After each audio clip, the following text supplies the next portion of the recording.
Hey, here's how to give an interior design presentation.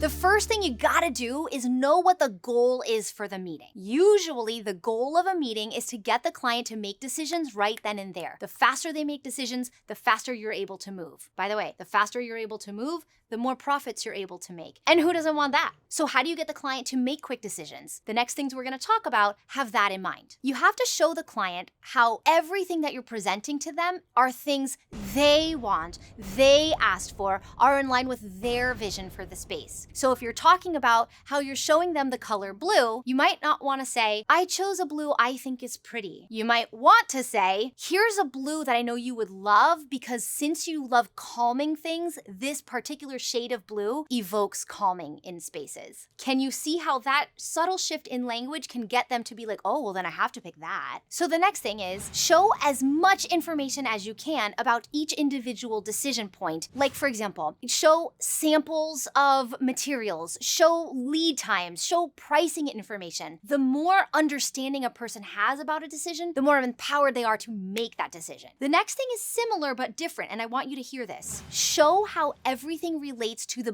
big picture vision for the space. And that's gotta have 4 facets in play at all times. The first facet is all decisions are multifaceted. And if you can lead a client to making a decision by way of showing them how this decision touches all 4 facets, you're more likely to get them to make a decision quickly. Here's what I mean. Every decision has to do with, first, the emotional tie to the desired outcome. For example, you could say, hey, dear client, I know that you have such a strong desire to feel pride when you're hosting Thanksgiving dinner in this dining room, and bring them back to the emotional tie they have for their reasons for making the decisions. The second facet is their understanding of how this fits with the mood and style. So if you know the mood and style you're trying to create is one of peace, then you get to show them how this chair is peaceful, or this chair will be where they meditate. The third facet to decision making is understanding how something functions. A lot of times this has to do with storage or height or size of something, so be prepared to talk about how this thing also functions. The fourth facet is pricing,